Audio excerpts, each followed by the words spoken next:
Greetings, my movie geeks. I thought I'd throw a quick video together because I seem to have a bit of spare time this evening. So, after watching Doctor Strange Multiverse of Madness on Disney Plus, I wanted to talk about Wanda. I've seen a lot of discourse about where they took Wanda's character after WandaVision. Some say it was character assassination, and some are defending it. I happen to stand in the defense group because everything Wanda did in Multiverse of Madness was completely within the development of her character. She has one of the best character arcs in the whole of the MCU, and that isn't hyperbole. From her introduction in Age of Ultron, she has varied from villainous, angry child, and Hydra test subject to hero, who has made some mistakes.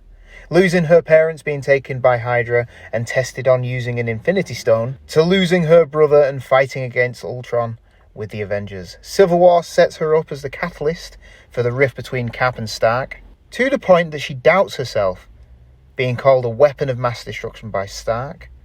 The man who, well, let's face it, knows weapons, as his weapons killed her parents. And in Civil War, she didn't hold back. She was throwing the other heroes about without any real remorse or care in the world. She's next seen in Infinity War, where she's canoodling with Vision in Scotland. She has found some sort of happiness, whilst still being on the run from General Ross for not signing the Accords and being that weapon of mass destruction, and breaking out from the raft.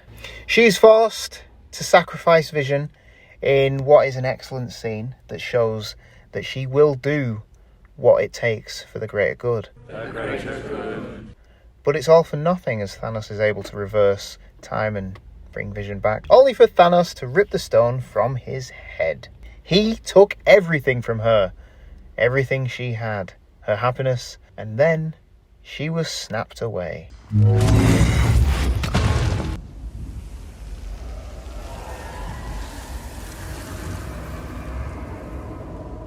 She returns to almost kill Thanos by being blipped back by Professor Hulk, and then we don't really see her afterward, but because Endgame is so filled with characters, her showdown with Thanos stands out because we truly see how strong she is and how angry she can get. And this, in turn, scares Thanos. Cut to Westview, and Wanda, along with a now alive Vision, she's living in a TV-style universe.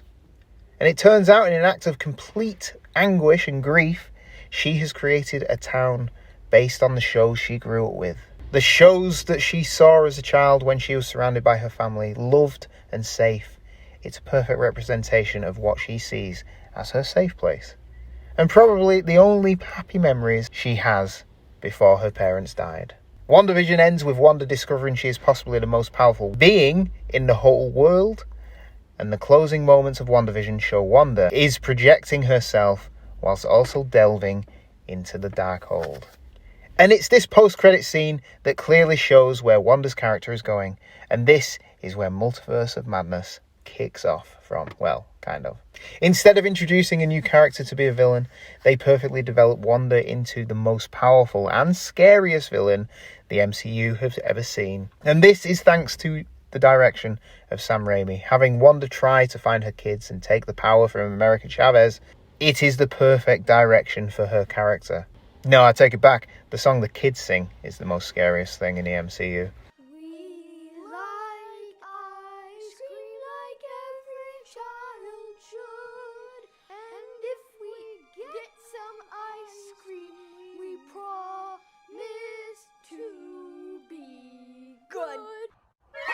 I suppose they're not real kids. There were some great scenes of Wanda crawling ring style out of the mirror dimension to her chasing Strange and co through darkened corridors like blood-covered zombie. And it's these scenes that make this film stand out. But Wanda's character has grown from being a villain to a hero in training to the strongest and scariest villain in the MCU. But it doesn't stop there. She sees the error of her ways, and most likely the bad influence the Darkhold has on her. She tore down the temple, and in the last moments, seems to pop out of the rubble in what I think is her getting out of there alive. She will appear down the line somewhere, and we will see another facet of Wanda's character, where she tries to rebuild the bridges she has broken in this film. But I suppose, in the words of Professor X, has to be listened to. The words said in Days of Future Past. I believe we can. Just because someone stumbles and loses their way doesn't mean they're lost forever. We will see what kind of Doctor Strange you are. Despite talking to Strange, it can also be said about Wanda. And by the end, she's not lost, and she's not dead. Elizabeth Olsen is excellent as Wanda, and I hope she gets the chance to play Scarlet Witch with the rest of the X-Men, not just Professor X. Well, I wanted it to be a quick video, but I suppose it is what it is. Let me know if you liked the characterization of Wanda. Did you enjoy Multiverse of Madness? Let me know in the comments below, and why not follow me on Facebook, Twitter, and TikTok, where I do my Now You Know Movies segment. Thanks for watching, and I'll see you next time.